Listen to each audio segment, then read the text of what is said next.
दोस्तों नमस्कार, मैं हूं डॉक्टर प्रदीप प्रसन्न। आप सबका वेलकम है मेरे चैनल हिंदी की बिंदी पर। आइए आज हिंदी की बिंदी में कुछ नई बातें सीखते हैं।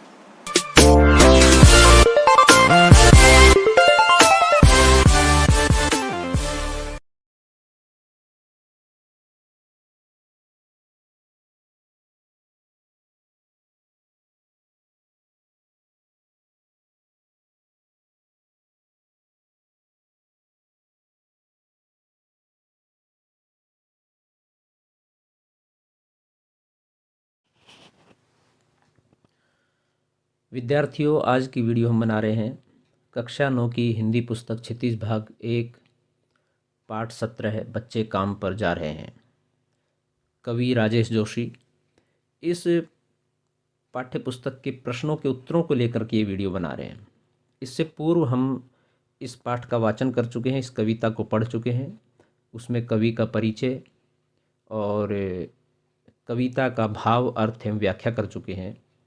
वो वीडियो हम पूर्व में बना चुके हैं। आप हमारे चैनल पर विजिट करके और प्लेलिस्ट में जा कर के कक्षा 9 की प्लेलिस्ट में वो सभी वीडियो देख सकते हैं। तो आइए हम शुरू करते हैं। आज इस कविता के प्रश्न उत्तरों को लेकर के बातचीत करते हैं इस वीडियो में। तो आप देख रहे हैं हिंदी की बिंदी चैनल। पहला प्रश्न है, कविता की पहली 2 पंक्तियों को पढ़ने तथा विचार करने से आपके मन मस्तिष्क में जो चित्र उभरता है उसे लिखकर व्यक्त कीजिए। उत्तर है, कविता की पहली 2 पंक्तियां इस प्रकार हैं। कोहरे में ढकी सड़क पर बच्चे काम पर जा रहे हैं सुबह सुबह। इन्हें पढ़कर मेरे मन मस्तिष्क में चिंता और करुणा का भाव उमड़ता है। करुणा का भाव इस कारण उमड़ता है कि इन बच्चों की खेलने कूदने की आयु है, किंतु इन्हें भयंकर कोहरे में भी आराम नहीं है। पेट भरने की मजबूरी के कारण ही ये ठंड में सुबह उठे होंगे और न चाहते हुए भी काम पर चल दिए होंगे। चिंता इसलिए उभरी कि इन बच्चों की यह दुर्दशा कब समाप्त होगी, कब समाज बाल मजदूरी से मुक्ति पाएगा। परंतु कोई समाधान न होने के कारण चिंता की रेखा गहरी हो गई। अगला प्रश्न है, कवि का मानना है कि बच्चों के काम पर जाने की भयानक बात को विवरण की तरह न लिखकर सवाल के रूप में पूछा जाना चाहिए कि काम पर क्यों जा रहे हैं बच्चे। कवि की दृष्टि में उसे प्रश्न के रूप में क्यों पूछा जाना चाहिए। उत्तर है, कवि की दृष्टि में बच्चों के काम पर जाने की स्थिति को विवरण या वर्णन की तरह नहीं लिखा जाना चाहिए, क्योंकि ऐसा वर्णन किसी के मन में भावनात्मक लगाव और संवेदनशीलता नहीं पैदा कर सकता है, कुछ सोचने के लिए विवश नहीं कर सकता है। इसे प्रश्न के रूप में पूछे जाने पर एक जवाब मिलने की आशा उत्पन्न होती है। इसके लिए समस्या से जुड़ाव, जिज्ञासा एवं व्यथा उत्पन्न होती है, जिसे अनदेखा नहीं किया जा सकता है। अगला प्रश्न है, सुविधा और मनोरंजन के उपकरणों से बच्चे वंचित क्यों हैं। उत्तर है, समाज की व्यवस्था और गरीबी के कारण बच्चे सुविधा और मनोरंजन के उपकरणों से वंचित हैं। भारत में करोड़ों लोग पेट भर रोटी नहीं जुटा पाते, इसलिए उनके बच्चों को भी बचपन से कामकाज करना पड़ता है। यह उनकी जन्मजात विवशता होती है। एक भिखारी, मजदूर या गरीब व्यक्ति का बच्चा गेंद, खिलौने, रंगीन किताबें कहाँ से लाएं। समाज की व्यवस्था भी बाल श्रमिकों को रोकने में सक्षम नहीं है। यद्यपि सरकार ने इस विषय में कानून बना दिए हैं, किंतु वह बच्चों को निश्चित रूप से सुविधाएं दिला पाने में समर्थ नहीं है। न ही सरकार या समाज के पास इतने साधन है, न गरीबी मिटाने के उपाय हैं और न इच्छा शक्ति। इसलिए बच्चे इन चीज़ों से वंचित हैं और मजबूरी में वो काम पर जा रहे हैं।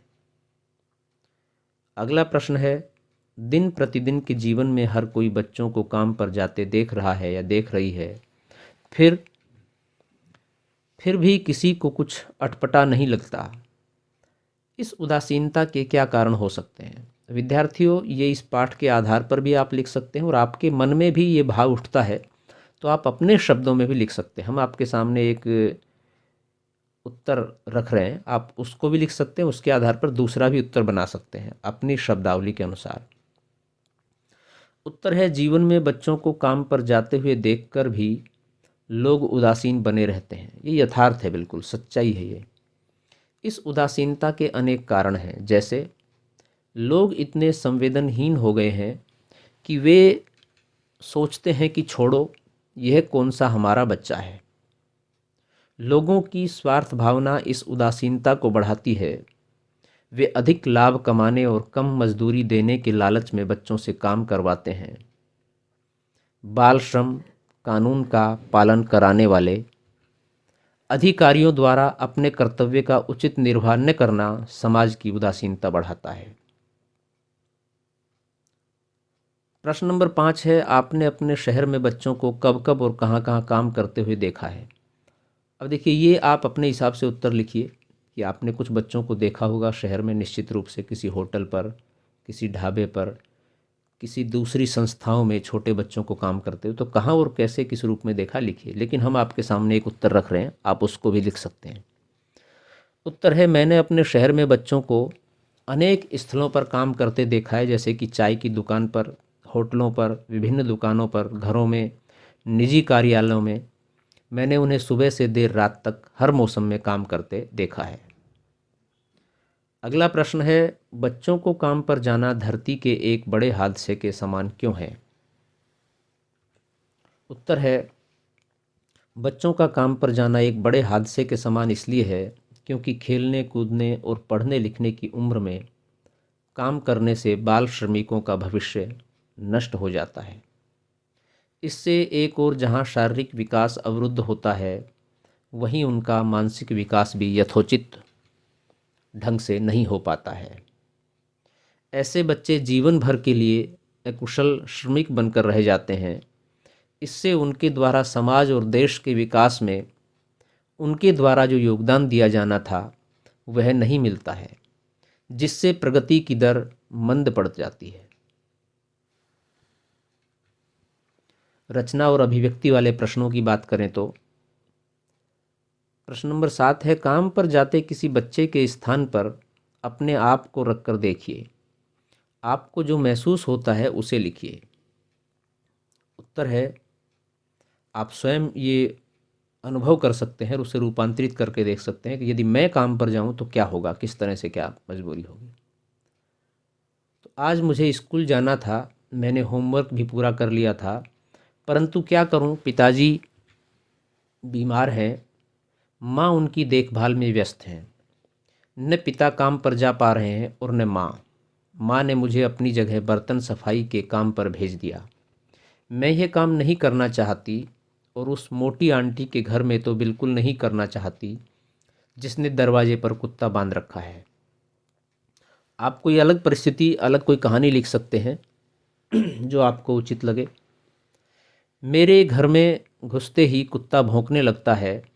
डरते डरते अंदर जाती हूँ तो मालकिन ऐसे पेश आती है जैसे मैं लड़की न हूँ बल्कि उसकी खरीदी हुई गुलाम हूँ। सच कहूँ मुझे ग्लानि होती है, अगर मजबूरी न होती तो मैं काम धंधे की ओर मुड़कर भी न देखती।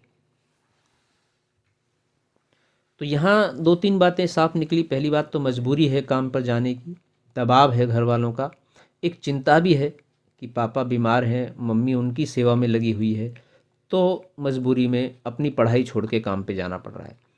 दूसरा वो डर भी है, मन भी नहीं है काम करने का, हर तरह का डर है, और लड़की होने के कारण तो और भी ज़्यादा एक डर है। तो ये सारी बातें आप लिख सकते हैं अपने अनुभव से, या आपने अपने आस पड़ोस में इस तरह से देखा हो। काम पर जाने वाले बच्चों से आप बात भी कर सकते हैं, उनके अनुभवों को आप रिकॉर्ड कर सकते हैं और उसको समझ सकते हैं। अगला प्रश्न है, आपके विचार से बच्चों को काम पर क्यों नहीं भेजा जाना चाहिए, उन्हें क्या करने के मौके मिलने चाहिए। आप अपने विचार से लिख दीजिए, हम आपके सामने एक उत्तर प्रस्तुत कर रहे हैं, उसे भी आप देख सकते हैं, लिख सकते हैं। मेरे विचार से बच्चों को काम पर इसलिए नहीं भेजा जाना चाहिए क्योंकि इससे बच्चों का बचपन नष्ट होता है। वे जीवन भर के लिए मजदूर बनकर रह जाते हैं। बच्चों का काम पर जाना समाज के माथे पर कलंक है। इस कलंक से बचने के लिए बच्चों से बाल मजदूरी नहीं करवानी चाहिए। पाठ्येतर सक्रियता की बात करें तो किसी कामकाजी बच्चे से संवाद कीजिए और पता लगाइए कि वह अपने काम करने की बात को किस भाव से लेता है या लेती है। जब वह अपनी उम्र के बच्चों को खेलने पढ़ने जाते देखती है तो कैसा महसूस करता या करती है। तो ये आप एक तरह से इंटरव्यू ले सकते हैं, उनसे बातचीत कर सकते हैं, और ये आपको स्वयं करना होगा, क्योंकि वो बच्चे क्या जवाब दे रहे हैं तभी आपको पता लगेगा। आपके आसपास में, आपके अड़ोस पड़ोस में, स्कूल के आसपास में कहीं कोई बच्चे ज़रूर होंगे, ख़ासतौर से घरों के आसपास होंगे जो आते होंगे काम पर इस तरह से, तो उनसे आप बातचीत कीजिएगा, मित्रता कीजिएगा, और घर वालों की अनुमति अगर मिल जाए तो ठीक है, नहीं तो बिना अनुमति के भी कर सकते हैं आप, क्योंकि कोई गलत काम नहीं कर रहे हैं आप। फिर वो अपने जैसे अनुभव बताएं उन्हें आप लिखिएगा। तो ये लिखने का तात्पर्य है विद्यार्थियों कि आप उस मानसिकता को समझ सकें, ताकि आप भी जब थोड़े से और व्यस्त हो जाएं, स्कूल के बजाय कॉलेज लाइफ में जब जाएं अध्ययन के लिए, तो आप इन चीज़ों को समझ के धीरे धीरे विरोध कर सकें, क्योंकि कल को आप भी व्यस्त बनेंगे, आपके पास भी जिम्मेदारी आएगी। तो ये पाठ कोई भी शिक्षा इसी प्रकार की देता है, उसका उद्देश्य यही है किसी भी प्रकार की पढ़ाई का। सिर्फ डिग्रियां मिलना तो एक बहाना है, लेकिन वास्तव में समाज के प्रति, देश के प्रति, प्राणियों के प्रति आपकी जिम्मेदारी क्या है, आपके कर्तव्य क्या है, इन्हीं को याद दिलाने का प्रयास ये अध्ययन अध्यापन की प्रक्रिया के माध्यम से होता है। अगला प्रश्न है, वर्तमान युग में सभी बच्चों के लिए खेलकूद और शिक्षा के समान अवसर प्राप्त हैं, इस विषय पर वाद विवाद प्रतियोगिता आयोजित कीजिए। अब देखिए, ये वाद विवाद प्रतियोगिता इस विषय पर आप अपने विद्यालय में स्वयं आयोजित कर सकते हैं, अपने मोहल्ले में 8-10 बच्चों को एकत्रित करके आप वहाँ कर सकते हैं, अपने घर में कर सकते हैं। यदि 2 या 3 या 4 विद्यार्थी, 4 भाई बहन 2 या 3 हैं, तो वो आपस में कर सकते हैं, डिबेट कर सकते हैं, अपने माता पिता के साथ भी डिबेट कर सकते हैं आप। उनके पास ज़्यादा अनुभव होगा, वो बड़े तार्किक जवाब देंगे, आपके पास कम अनुभव होगा, आप कम तार्किक जवाब देंगे, लेकिन आप अपनी बात रख सकते हैं। क्यों? क्योंकि आपने ये पाठ पढ़ लिया, हमने आपको ये पाठ समझा दिया। एक तो इस आधार पर। दूसरा ये है कि आप काम करने वाले बच्चों के साथ इंटरेक्ट कर सकते हैं, उनसे बातचीत कर सकते हैं, उनका इंटरव्यू ले सकते हैं, तो आपके पास अनुभव हो जाएगा। तो इन चीज़ों को ध्यान में रखते हुए आपके पास इन सारी चीज़ों का एक अनुभव हो जाएगा, पता लग जाएगा। तो इनके आधार पर आप अपनी बात रखने में सशक्त रहेंगे, मजबूत रहेंगे। ये सारी प्रक्रिया आपको करनी है, तो आपका अनुभव बढ़ेगा, आपका कॉन्फिडेंस बढ़ेगा। अगला प्रश्न है, बाल श्रम की रोकथाम पर नाटक तैयार कर उसकी प्रस्तुति कीजिए। तो ये भी विद्यार्थियों आपको करना है, 2, 4, 5, 10 मित्र मिलकर के कर सकते हैं। अगला प्रश्न है, चंद्रकांत देवताले की कविता थोड़े से बच्चे और बाकी बच्चे लक्कड़ बग्गा हंस रहा है, इस संग्रह से ये कविता है, पढ़िए। उस कविता के भाव तथा प्रस्तुत कविता के भाव में क्या साम्य है, ये बताइए। तो ये भी विद्यार्थियों आपको पढ़नी है और उसके भाव साम्य के बारे में बात करनी है। ये कविता आपको नेट पर आसानी से मिल जाएगी, आप पढ़ सकते हैं, बाकी लाइब्रेरी में या बाज़ार में भी मिल सकती है। तो विद्यार्थियों, ये थी आज की वीडियो। आपको कैसी लगी हमें ज़रूर बताएं, और आशा करते हैं कि वीडियो आपके लिए लाभान्वित होगी, क्योंकि आपने वीडियो पूरी देखी, उसके लिए आपका धन्यवाद। यदि वीडियो अच्छी लगी है तो इसे लाइक करें, शेयर करें, कमेंट्स करें, और हिंदी की बिंदी चैनल को सब्सक्राइब करना न भूलें। आपके मन में कोई सवाल, कोई जिज्ञासा, कोई प्रश्न हो तो आप कमेंट्स के माध्यम से बताइए, हम उसका समाधान करने का प्रयास करेंगे। आज के लिए इतना ही। नेक्स्ट वीडियो में नेक्स्ट टॉपिक साथ फिर मिलते हैं, तब तक के लिए शुक्रिया, नमस्कार।